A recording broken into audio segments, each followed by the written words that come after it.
एक ऐसी एनिमे मांगा जिसने अपने एक आध दो चैप्टर से भाई जुजुत्सु काइसन की मांगा को टक्कर दे दी। हाँ, मैं बात करूं भाई सुकुना वर्सेस गोजो की मांगा चल रही, मतलब एक जुजुत्सु काइसन की मांगा चल रही थी।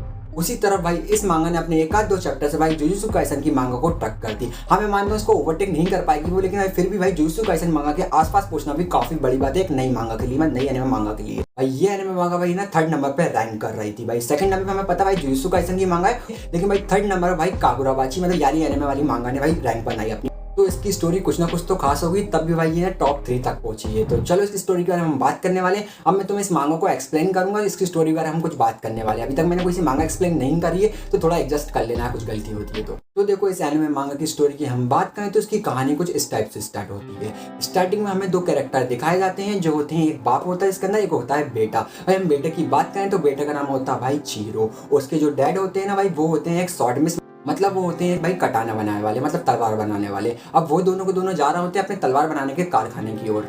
इसके बाद हमें दिखाया जाता है भाई सेकंड फ्रेम। सेकंड फ्रेम के अंदर भाई भट्टी है ना पूरी जोर शोरों से जल रही होती है। वहाँ पे हमारा जो चीरो रहता है ना, वो अपने पिता के बारे में सोचता है कि मेरे पिता काफी ज्यादा पॉपुलर है, मेरा पिता का नाम है भाई कोनेशिगे। उसके जो पिता होते हैं भाई वो सबसे ज्यादा पावरफुल स्वॉर्डमिस्ट होते हैं, मतलब तलवार बनाने वाले, कटाना बनाने वाले। भाई उनके जो लैंड है, मतलब उनका जो गाँव या जो भी शहर है उसका ना वो सबसे पावरफुल कटाना बनाने वाले। अब ऐसा नहीं है कि भाई उनकी कुछ तलवार मजबूत होती है, वो अच्छे लोहे से बनाते हैं। भाई वो एक यूनिक टेक्निक का यूज करते हैं, इसलिए जो उनकी जो शॉर्ट्स बनती है, मतलब जो कटाना बनती है, उसका ना एक यूनिक पावर होती है। अब भाई इस पॉइंट पे चीरो सोचता है कि मैं भी अपने पिता की तरह एक फेमस मतलब पावरफुल कटाना बनाने वाला बन के रहूंगा। इसके बाद हमें एक फ्रेम दिखाया जाता है, यहाँ पे ना जो चीरो के पिता होते हैं वो भाई गोल्ड फिश को देख रहे होते हैं। तभी वहां से पीछे चीरो आता है और बोलता है कि ब्रेकफास्ट का टाइम हो गया। वो दोनों ना ब्रेकफास्ट करने चले जाते हैं। तभी चीरो उनसे बोलता है कि गोल्ड फिश ने कुछ बोला। तो उसके पिता जवाब देते हैं कि तुम्हें याद है ये गोल्डफिश हम कब लाए थे। चीरो कहता है हाँ, ये गोल्डफिश ने मुझे ना ये कहकर बेची गई थी कि ये गुड लक है, और मुझे लगता भी है कि हाँ उसने सही बोला था। ये मेरे हिसाब से ना ये गोल्डफिश है ना काफ़ी ज़्यादा गुड लक होती हैं, और जिसके जो कलर्स होते हैं ना काफ़ी सारी चीज़ों को दिखाते हैं, दुख दर्द काफ़ी सारी चीज़ें इनके कलर्स से हमें दिखती हैं। चीरो है ना अपने पिताजी से सब कुछ सुन रहा होता है, और गोल्डफिश का वो सोचता है कि यार इनके अंदर सच में ऐसी पावर्स होती है। फिर चीरो के पिता उससे बोलते हैं कि जो बेचने वाला था गोल्डफिश, उसने मुझसे ये भी बोला था ये लकी भी है और साथ में काफी ज्यादा फ्रेश भी है। अब चीरो अपने पिताजी से बोलता है कि इसको फ्रेश मत बोलो, फ्रेश बोलने से ऐसा लग रहा है तुम इनको खाने वाले हो। इसके बाद हमें जो फ्रेम दिखाया जाता है उसके अंदर ना भाई दोनों के दोनों अपने ब्रेकफास्ट एंड करके भाई वापस अपने काम पर चले जाते हैं। वो दोनों तलवार बना रहे होते हैं, तभी वहाँ पे एक बंदे की एंट्री होती है। भाई जिस शख्स की एंट्री होती है भाई उसका नाम होता है शिवा। वो चीरो के पिता का काफी अच्छा खासा दोस्त है। शिवा है ना चीरो से बात करता है, उन दोनों के बीच में काफी सारी कन्वर्सेशन होती है। मैं पूरी कन्वर्सेशन तो मैं नहीं बताऊंगा, मेन चीजें समझा देता हूँ कि कन्वर्सेशन स्टार्ट होती है। जो शिवा रहता है ना वो चीरो से बोलता है तुम्हें पता है कि तुम्हारे पिता कौन है? मैं उनको काफी ज्यादा अच्छे तरीके से जानता हूँ। तुम्हारे पिता इतने ज्यादा फेमस थे, मतलब जो लड़ाई चल रही थी उस टाइम काफी टाइम पहले, उस टाइम जो लोग लड़ रहे थे उससे ज्यादा तुम्हारे पिता फेमस थे। सोचो यार, एक तलवार बनाने वाला काफी ज्यादा फेमस, मतलब जो उस तलवार से जो लोग लड़ रहे हैं वो ज्यादा लोग फेमस नहीं है, उसके तलवार बनाने वाला काफी ज्यादा फेमस है। मतलब सोच सकता है उसके पिता कितने ज्यादा फेमस है चीरो के। चीरो ये सब कुछ सुनता है और बोलता है ये चीजें मैं 1000 बार से ज्यादा सुन चुका हूँ, मुझे पता है मेरे पिता काफी ज्यादा अच्छे हैं, उनके पास एक यूनिक स्टाइल है, तो तलवारों को अंदर बिल्कुल जादू डाल देते हैं। मैं भी अपनी पूरी कोशिश कर रहा हूँ किसी भी तरह उनकी तरह बन के रहूंगा। शिवा ये सब कुछ सुन के भाई काफी ज्यादा खुश होता है और वहां से वो चला जाता है। उसके बाद भाई जो चीरो के पिता होते हैं वो चीरो की बातें सुनकर उसको एक जगह पर लेके जाते हैं, यहाँ पे उसकी तलवारें रखी होती हैं। अब भाई चीरो के पिता ने जितनी भी तलवारें बनाई होती हैं उनमें से कुछ तलवारें उनके पास होती हैं। वो अपने बेटे को मतलब चीरो को ना अपनी तलवारें दिखाते हैं और कुछ चीजें बताते हैं। चीरो के पिता है ना चीरो से बोलते हैं तुम्हें पता है कटाना बनाना काफी बड़ी जिम्मेदारी है, क्योंकि तुम कटाना बनाते टाइम तुम्हें नहीं पता वो किसके हाथ में जाएगी। एक कटाना भाई बुरे लोगों की भी मारती है और साथ में अच्छे लोगों को भी। जिम्मेदारी ये तुम पर होती होगी, ये तलवार तुमने बनाई होती है। जितने लोग भी तुम्हारी तलवार से मरेंगे उस सबका बोझ तुम्हारे ऊपर आएगा, तो तुम्हें ना कटाना बनाने पहले से सोच लो तुम उनका बोझ संभाल पाओगे। चीरो बोलता है हाँ संभाल लूंगा। इसके बाद भाई एक फ्रेम आता है जिसके अंदर भाई 3 साल 2 महीने बाद की स्टोरी बताई जाती है। हाँ, ये 3 साल पहले की स्टोरी थी पूरी, अब भाई 3 साल बाद की स्टोरी बताई जाती है। यहाँ पे हमें कुछ लोग दिखाए जाते हैं याकुजा ग्रुप के। भाई याकुजा एक ग्रुप है भाई जो जापान के अंदर ना गुंडागर्दी करता है, वो एक देश के ऊपर ना कब्जा करके बैठे हुए हैं, मतलब याकुजा का जो ग्रुप है वो कब्जा करके बैठा हुआ है। उसके बाद हमें एक फ्रेम के अंदर दिखाया जाता है कि मेंशन के अंदर भाई याकुजा के कुछ लोग होते हैं, वहाँ पे उनका बॉस तो नहीं होता है, वहाँ पे एक है ना सीनियर मेंबर भी होता है साथ में।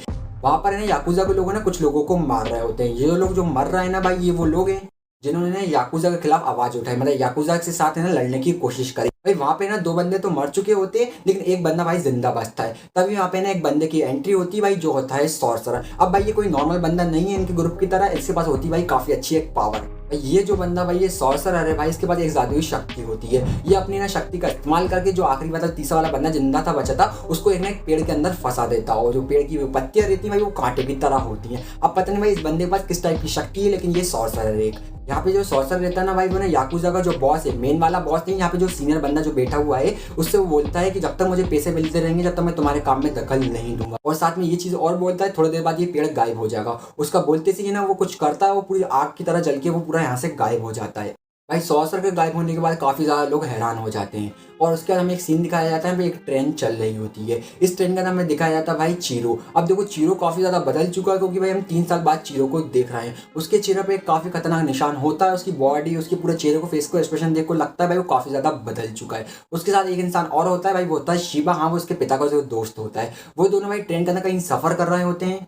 तभी उस सफर के दौरान भाई शिबा है ना चीरो से बोलता है तुम्हारे चेहरे पे जो निशान है इसको तुम हटाना चाहते हो। चीरो बोलता है नहीं, क्योंकि ये निशान मुझे किसी चीज़ की याद दिलाता है। जब भी मैं सुबह मुंह धोता हूँ तो ये निशान मुझे एक चीज़ की याद दिलाता है, उस चीज़ को मैं कभी भूलना नहीं चाहता। उसके बाद वो ट्रेन रहती है, वो रुक जाती है स्टेशन पे। वो दोनों भाई उसी शहर के अंदर पहुंच जाते हैं भाई। यहाँ पे याकुजा के जो गुंडे होते हैं, जैसे ही वहाँ पे वो पहुंचते हैं वहाँ पे कुछ देखते हैं कि याकुजा के लोगों ने कुछ लोगों को मार के भाई शहर वालों के सामने टांग दिया। इन सब लाशों को देख के हमारा चीरो काफ़ी ज़्यादा हैरान हो जाता है। और वो एक बंदे को और ढूंढा है भाई, जो याकुजा टीम का बॉस है भाई, मेन वाला बॉस है। उसके बाद अगले फ्रेम में हमें दिखाया जाता है कि याकुजा के कुछ मेंबर हैं छोटे मोटे, वो आपस में बैठ के बातें कर रहे होते हैं। तभी एक तलवार है ना उसके एक मेंबर के ना वो कान के पास से आके निकलती है। वो जो सामने वाला बैठा हुआ बंदा रहता है भाई उसकी पूरी गर्दन कट चुकी होती है। अब ये तलवार मारी किसने? हाँ भाई ये चीरो ने तलवार मारी होती। चीरो उनकी बेंच पर जब से जंप करता है वो सब लोगों को काट देता है। भाई चीरो अपनी पूरी तलवार को ना भाई पूरी 360 डिग्री घुमा देता है, जिससे भाई जो याकुजा के मतलब वहाँ पे जो मेंबर बैठे होते हैं उनकी पूरी मतलब जितने भी आजू बाजू बैठे होते हैं उन सबकी पूरी गर्दन कट के अलग हो जाती है। मतलब पूरे बहुत खतरनाक तरीके से घुमाता है। उसका हमें दिखाया जाता है वापस भाई वो मेंशन का, यहाँ पे जो आखिरी बंदा बचा था ना उससे भाई वो नॉर्मल वाला बॉस भाई बहस कर रहा होता है। वो बोलता है तुम्हारे साथ कितने और लोग हैं। यहाँ पे हमारा जो तीसरा बंदा रहता है ना भाई वो उनसे बोलता है तुम पूरे जो करो। यहाँ पे हमारे जो बॉस रहते हैं, मतलब मेन वाला नहीं वो सेकंड वाला बॉस भाई, वो बोलता है कि तुम्हें नहीं पता, तुम्हारी बहन के पास हम पूछताछ करेंगे। तभी ये चीज़ सुन के जो तीसरा वाला बंदा रहता है वो उनसे बोलता है भाई रुक जाओ। लेकिन याकुजा के कुछ लोग भाई गेट के पास जा ही रहे होते हैं उसकी बहन को उठाने। याकुजा के लोग ना जैसे ही उस मेंशन का गेट खोलते हैं तभी भाई वहाँ से उनको एक तलवार पड़ती है। उस तलवार के वार से भाई वो जो बंदा गेट खोल रहा था उसका पूरा हाथ कट के अलग हो जाता है। चीरो इतना जबरदस्त वार करता है और इतनी खतरनाक एंट्री लेता है सब लोग देख के हैरान हो जाते हैं। उसके बाद भाई चीरो है ना अंदर एंटर करता है मेंशन के अंदर। जो है ना सीनियर वाला बॉस होता है ना भाई वो उससे कहता है कि भाई तुम कौन हो। तभी आवाज़ आती है बाहर से भाई शिबा की। शिबा बोलता है तुम्हें याद है एक फेमस तलवारबाज जिसका नाम था कुनेशिगे, ये उसी तलवारबाज का लड़का है और उसके हाथ में जो तलवार है ना उसके बनाई हुई आखिरी तलवार है। भाई ये सब सुनकर भाई ना याकुजा का बॉस काफ़ी ज़्यादा हैरान हो जाता है और बोलता है मैं तुम्हें ऐसा नहीं करने दूंगा। उसके जितने भी मेंबर रहते हैं उन सबसे बोलता है भाई चीरो पे अटैक करो एक साथ। तभी भाई चीरो ने एक टेक्निक दिखाता है। तभी शिबा बोलता है तुम्हें पता है ना उसके पिता यूनिक तलवार बनाते थे, वो कोई नॉर्मल तलवार नहीं बनाते, वो एक ऐसी कटाना बनाते थे जिसका ना एक यूनिक टेक्निक का यूज होता था। तभी हमारा चीरो है ना अपनी कटाना को खोलते टाइम एक वर्ड बोलता है एंटन। उसके बाद में भाई क्या करता है वो सब लोगों पे अटैक कर देता है और एक ऐसा स्लैश मारता है जिससे जितने भी लोग होते हैं भाई वो एक ही स्लैश के अंदर पूरे 2 हिस्सों में बट जाते हैं। इतना पावरफुल स्लैश होता है भाई जिससे मेंशन तक हिल जाता है। और इस अटैक के साथ है ना भाई ना गोल्डफिश भी बाहर आती हैं। अब मुझे नहीं पता कि गोल्डफिश क्यों बाहर आई, इनसे कोई पुरानी बातों का कुछ कनेक्शन हो सकता है। जो हमारा चीरो रहता है ना भाई वो काफ़ी ज़्यादा गुस्से के अंदर आ जाता है। उन लोगों को मारने के बाद है ना भाई पूरा उचक के एक अटैक और करता है जिससे काफ़ी ज़्यादा लोग और घायल हो जाते हैं। इस तरीके भाई चीरो ने सिर्फ 1-2 मिनट के अंदर ना पूरे यहाँ पे जितने भी लोग होते हैं उन सबको पूरा खत्म कर देता है। तभी भाई शिबा गेट से एंट्री करता है और बोलता है कि तुम्हें हिसाकू के बारे में जो भी पता हो तुम सब लोगों को किसी को भी हमें बता दो।